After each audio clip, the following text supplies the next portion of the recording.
What up, it's your boy Dvrth back at it again with another video, and today we are here with JoJo's Bizarre Adventure Stone Ocean. Last episode we were introduced to Gwess, who also had a stand, had her first stand fight, and obviously she got dirted. She had to shut her up real quick, but we did get some good information in the way of knowing who sold the locket to Gwess, which turned out to be Hermes Costello. I think that's her name, Costello. So obviously she probably got hit with the arrow, or she got cut with the arrow tip or whatever, as well. So we're going to have to see what her stand is as well, and also what the fuck's going on there. So we're gonna hop straight into it. If you haven't already, subscribe, like, comment, all those stuff. If you're just a lurker, I appreciate you too. If you have any requests, whether it be more JoJo's Bizarre Adventure or something totally different, the best place to send that in is always my social media. Link's gonna be in the description. Oh my god, my fucking throat is fucking I hate being sick. Link's going to be in the description, and if you want these episodes early, subscribe to my Patreon. Link's going to be in the description for that as well. So, with all that being said, let's get our headphones. Make sure they're on. Them bitches is on, and let's just get into it. It was interesting that it did seem like the blood was what created the string. So it's Stone Ocean because it's a jail. The actual name of the stand would be Stone Free, because that's what she's going to use to free herself from the Stone Ocean. I get it. Stone Free. It goes far, however, the less powerful. Okay, so the more it unravels, the less power. Some other stands. Man, fucking no, I am a fucking inmate. Better person than me. Yeah, no, you won't. Hold up, big bitch. Damn. Bro, please go away. Bro, please go away. Bro, please go away.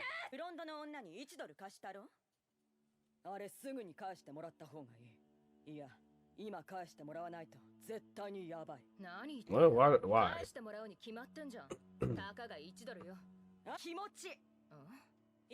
Was she like the let me hold $1 kind of person?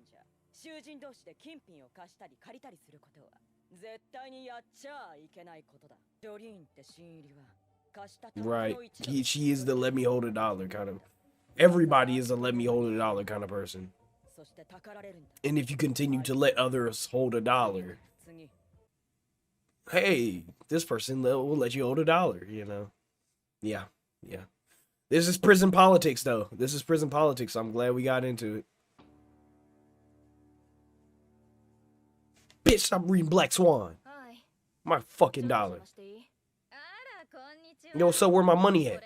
Oh God, what colors you wearing? Okay, so you can just pay with your teeth right now. That's what's up. Bitch, I know you ain't grabbing a nigga.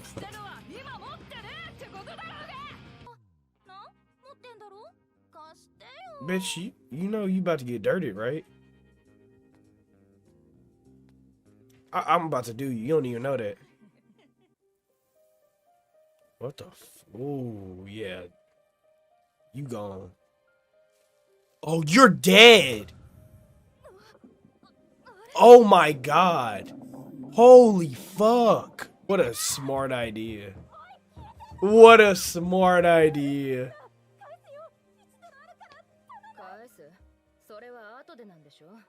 Yeah, you'll pay me back later, right? Get your bitch ass in here. Give me my fucking money.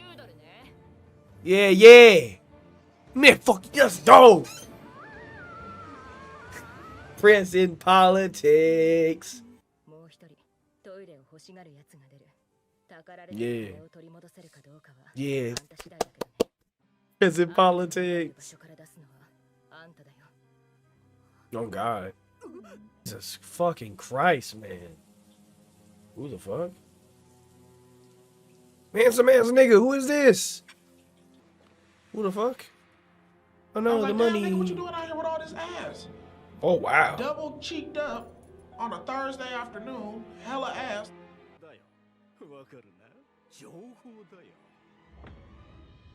What the fuck? That was smooth as fuck, but he's blind.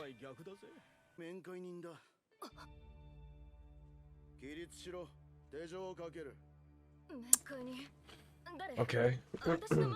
So obviously the guy that we saw has to have a stand. That man was too handsome not to. What the fuck?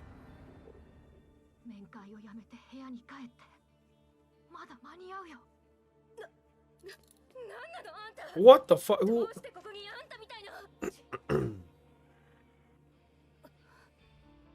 What the fuck?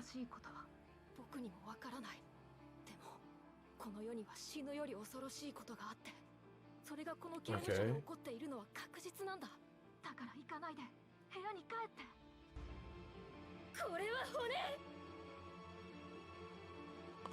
What the fuck? Yeah, now I don't know what the fuck's going on. Oh, it's you. It's you. It's you. The real is back, the veil is back. Flow bananas. Here. Peel this back. Wonder why Jotaro was so fucking out of there though. Bink!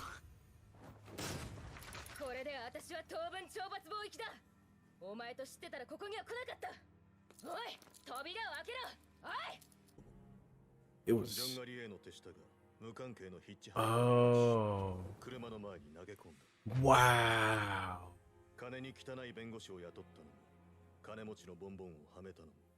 Why go through all that though? For specifically Jolene.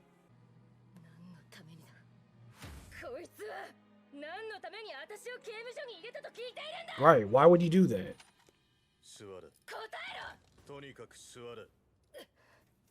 I don't understand you, Jotaro. Good enough reason. Yeah. Good enough reason. Yeah.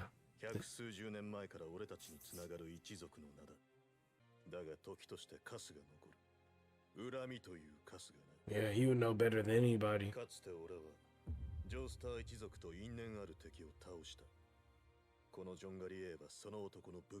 Oh, fuck you, Dio! Why?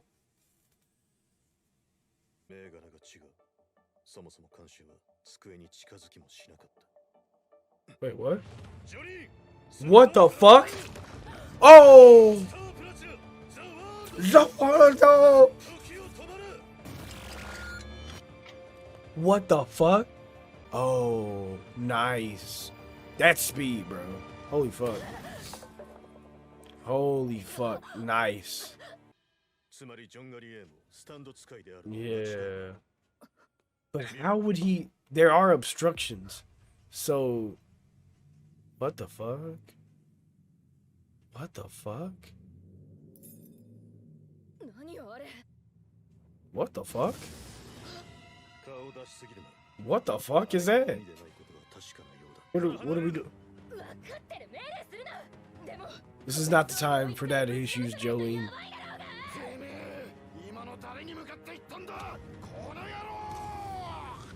Shit! Oh, fuck! I don't understand.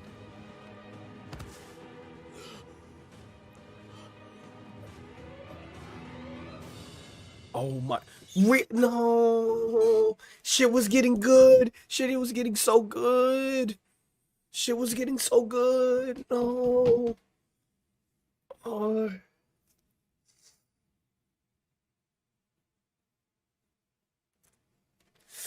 Ah! Ah! Ah! I know I said that I was only gonna watch like 3 episodes tonight. I told myself I would only watch 3 episodes tonight, but I might have to watch a couple more. I might have to. Ah, damn it. Damn it. Damn it.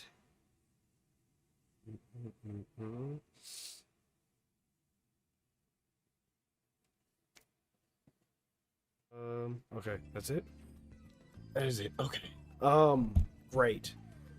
Uh, I told myself that I'd only watch like 3 episodes tonight, but I think I kind of want to watch more. Oh, okay. So first of all, love the prison politics. Obviously, more interesting shit is happening right now, but we gotta show respect and give respect and give credit where credit is due. Love that they brought the whole prison politics in it. Of course, like when it comes to jail, prison, there are rules that you have to follow. There are precautions that you must take in order to survive. The whole thing of like not letting her, the whole thing of the let me hold a dollar person, like everybody knows the let me hold a dollar guy, you know. You let them hold $1 and next thing you know, they never pay you back. And then you know, everybody else sees, oh shit, you know, we can get some money out of them. You become the prison's bitch, you know. You want to stay away from becoming the prison's bitch. Like, you don't want that, right? So I'm glad that they made it to where, or they brought in those prison politics, not only because, you know, it builds this, I don't want to call it world building because it's just in the prison, but it builds this this sense of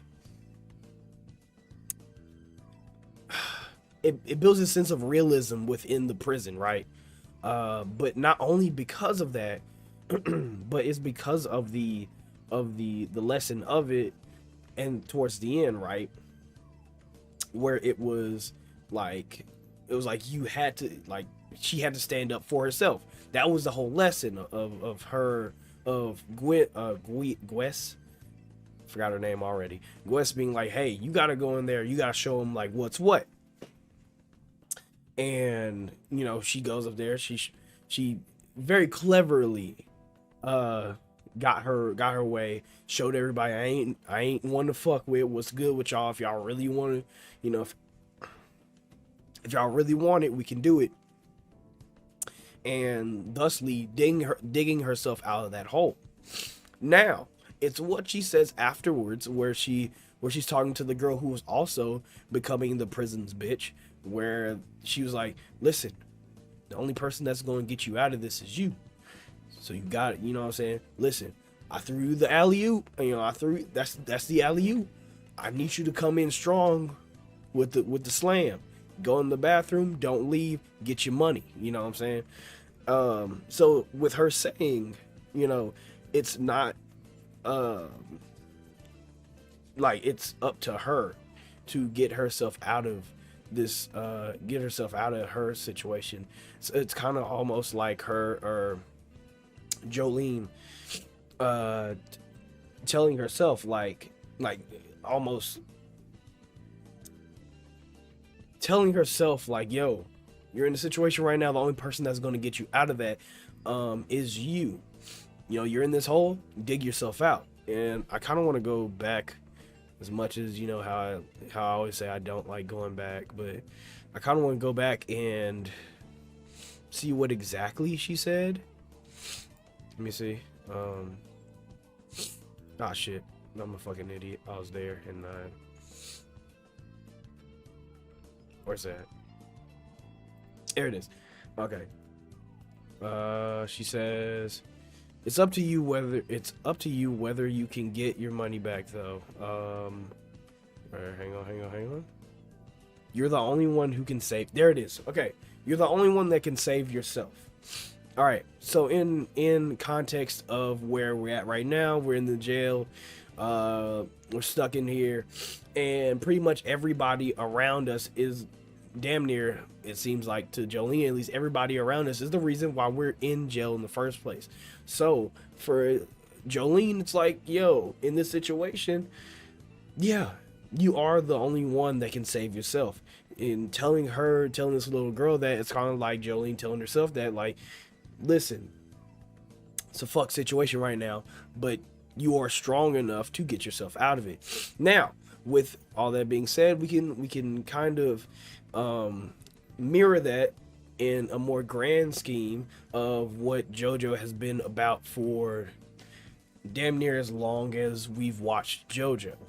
And it's also a thought process that we have talked about when we've been watching JoJo, where Joestars are very prone to try to get themselves out of things by themselves.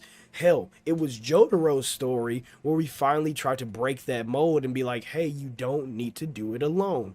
That was a big thing that we talked about in part 3, where the beginning of Jotaro's story was the beginning of Joestars really realizing that you did not have to do it alone. Joestars have the ability to dig themselves out of a hole very quickly and very efficiently, no matter how ugly it looks.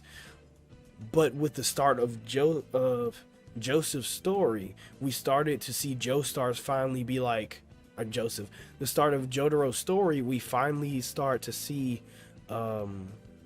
Joestars being like, I'm gonna need some niggas around me. I need some niggas around me for real. So it's very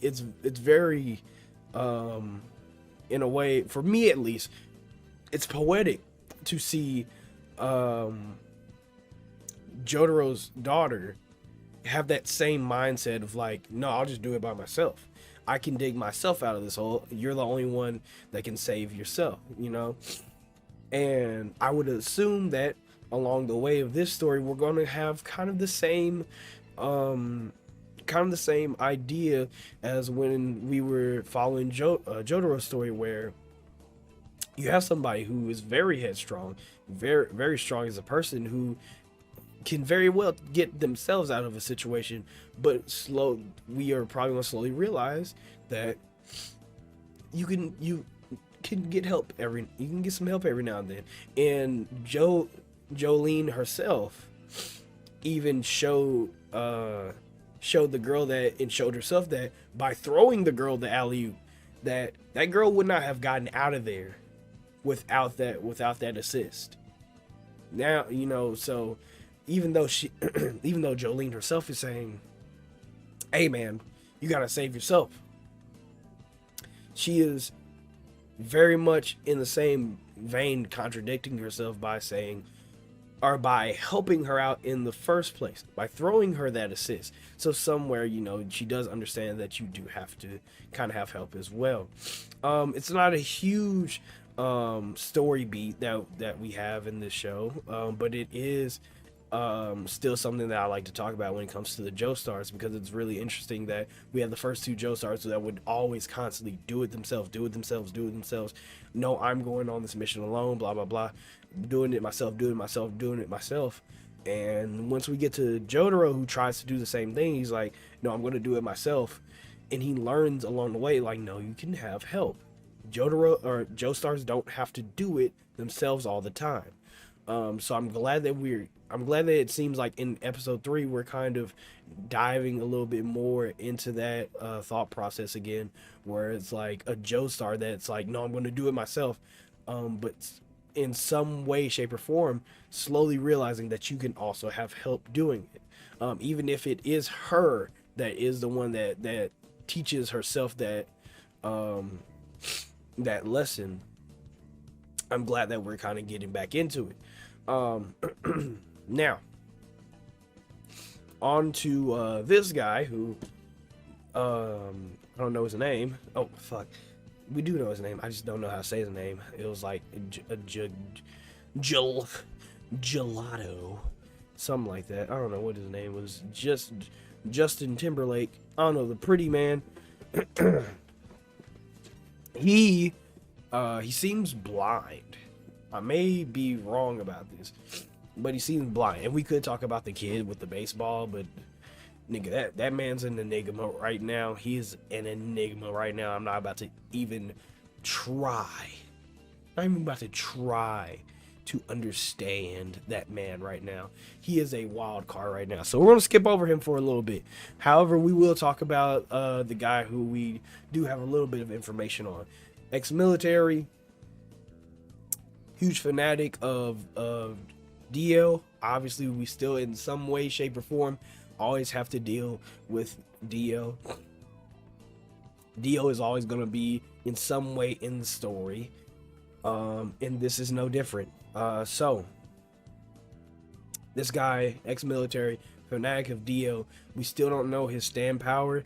We have a couple clues, I guess. But the first thing is when he was in the shower, he dropped the money and he kind of like slides his shoe back. I was like, ooh, that's smooth as fuck. You know, that's a really good, that's a really, you know, damn. But then I see that he's blind, or he looks blind. I don't know if he's blind for real, or he just has white pupils. You can never really tell in anime, because sometimes they just do that just to make people look cool or menacing.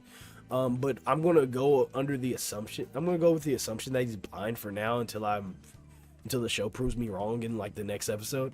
But it seemed like he was blind, so I was like, okay, so your vision seems to be impaired and you pulling off smooth ass moves like that.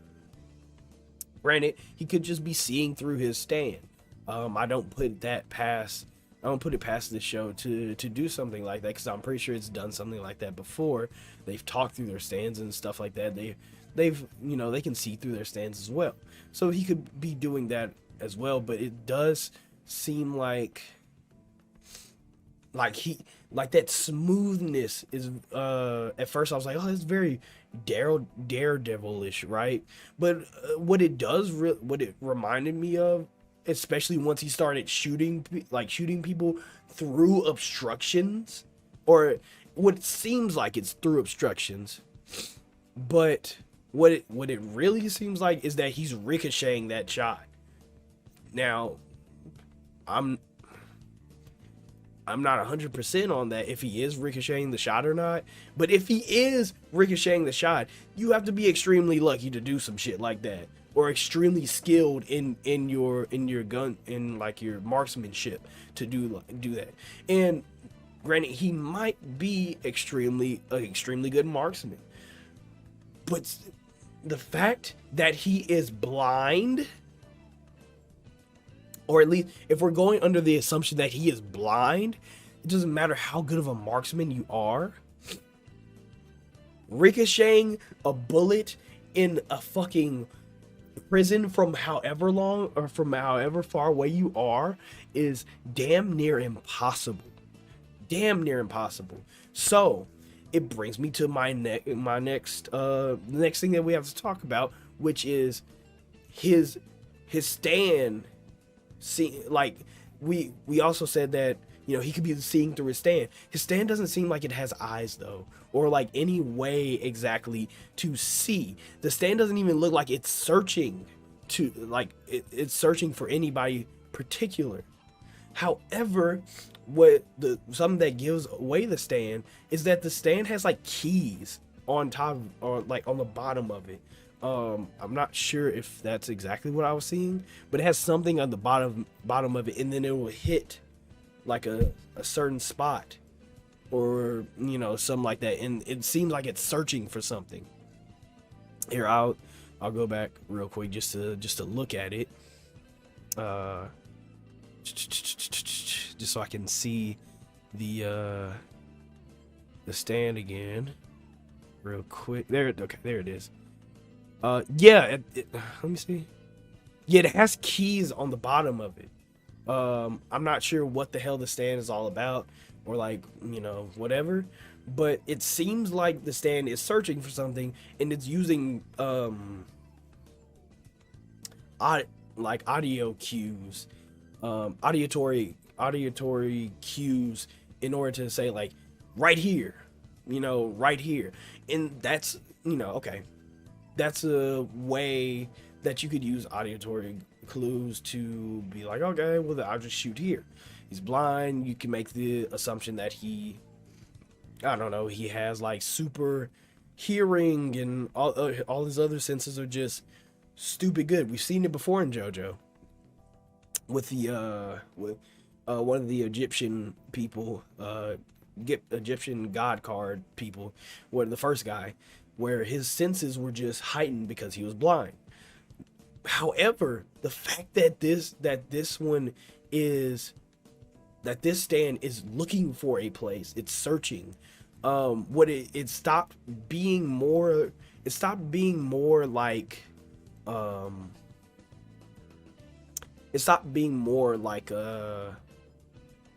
Daredevil, and it seemed more like what is her name? From what is her Domino? I think is her name Domino. I think her name's Domino, but I think Domino is it Domino? I don't want to sound stupid. That's why I hate it. Listen, I love doing discussions, and I love like, I enjoy theory crafting every now and then, but one thing I don't love about it is that like is the possibility of sounding really fucking dumb. I hate that. Because my self-esteem is low enough. But I think her name's Domino. You know how like every mutant has his own power, whatever. I think Domino's power was just that she was really fucking lucky. And if this guy is blind, he's not seeing with his stand, or he's using audio cues with his stand. If he's like using auditory cues with his stand or whatever, so he's not seeing with his stand, he's using audio cues, he slid his fucking shoe around, like, the dude might just be really fucking lucky, and that might just be his fucking power. Which is such a good power if that is his power. Because he's shooting through obstructions. Not through, but he seems to be ricocheting like around the obstructions in order to hit his target, which is skillful if you can see, lucky if you can't. Of course, there's a whole thing with audio cues. So, there's the whole thing with audio cues, which if his power was just to be lucky, he wouldn't need the audio cues. So that's one thing against the whole theory of his power just being luck. However, you could also say that the audio cues is like actually the audio cues are actually like the reason why he's lucky. Because like I said, it seems to be searching for something, so it could just be finding optimal spots for certain things. Because so far what we have seen of him, he just finds the optimal spot for some things. Like he found the optimal spot for him to move his shoe over to the money so it'll fall in there and not get wet. He's ricocheting bullets. I'm guessing he's ricocheting bullets. Could be wrong about that. He's ricocheting bullets with audio cues, so he knows, since he can't see, or I swear to God, if he can actually see, and I just sound like a fucking idiot in this next episode, I quit watching JoJo. If he can't see, however, he would need audio cues to know where that optimal spot is. So that's one thing that could be his power. Honestly, putting that much stock into it, I gotta stick with that. But because I can't really see anything else being his power other than just him. Just, this is a great spot. Ding, hit here. Ding, hit here. Ding, hit here. But then the devil's advocate towards that is that he would then have to like memorize each spot that he had an audio cue. So maybe not. And I might just be stupid. Yeah. I don't know. There's a lot. If everything went exactly how it would go in my head, then it makes sense. However, everything doesn't always go exactly how you plan it. So, it could also be totally wrong. But that for now, that's what it seems like it is. It just seems like his stand is just finding optimal spots for certain things. Just whatever he wants to do, he can find the optimal spot for it. So if that is his power, that's cool. That's pretty cool.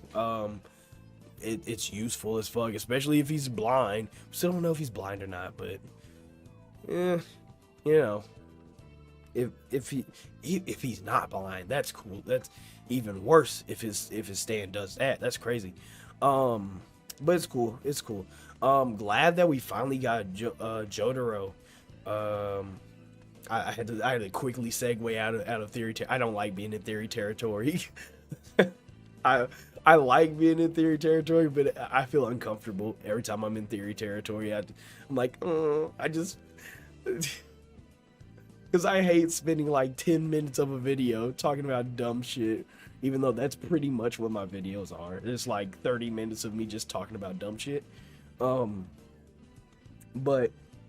glad we got Jotaro so quickly. He was just automatically on the scene, like, oh shit, here comes my dog. That's wild.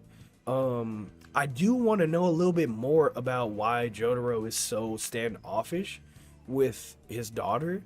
While Jotaro is a hard ass, I've never really saw him as somebody who would be like super neglectful to his daughter. Like, he always has had that tough love mentality about him, with the whole, like, in part 3, how while he was still like really mean to his mom, and he was really fucking mean to his mom sometimes, but like there was also times where he was like, hey, you look kind of pale, or you look a little unwell, go lay down, where it was very in Jotaro's way of saying, I still care. So for him to be like that neglectful, now granted, Jolene, it seems to be like a problem child in some way. Like, she seems to be like, a little rambunctious. But I would assume that Jotaro would be there a little bit more for Jolene's song.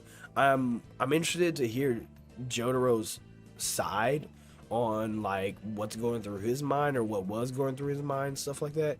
Mostly because like I just know that Jotaro has more of a heart than that, especially for his own offspring. I'm going to assume that he has a lot more of a heart than that. I mean, he got in the way of the bullet, so that's obvious. Obviously, he cares. I'm not saying that Jotaro doesn't care. Obviously, he cares. But I want to know more from him. I want to hear from him a little bit more. Honestly, Jotaro being the least spoken of all the Joestars, you don't get a lot of introspective thought by him. It's mostly just him being Jotaro. So if this does prove to be like the wrap up for the Joestars, I would like to get to know Jotaro a little bit more. So great episode. Really enjoyed this. Really enjoyed how fast we got into it. Honestly, didn't expect to get into it this quickly, but hey man, I'm all for it. I told myself I would only watch like 3 episodes by I might have to I don't know. This is getting good. This is getting really fucking good. So if you haven't already, subscribe, like, comment, all the other stuff. If you're just a lurker, I appreciate you too. If you have any requests, whether it be more JoJo's Bizarre Adventure or something totally different, the best place to send that in, as long as my social media links are going to be in the description. Or you can comment below. That's cool too. And if you want these episodes early, you can subscribe to my Patreon. Links going to be in the description for that as well. So with all that being said out the way, get my off button ready. There it goes. Y'all stay amazing, stay safe, and take what? Fuck. Jesus. Fucking knows. And take care of yourselves.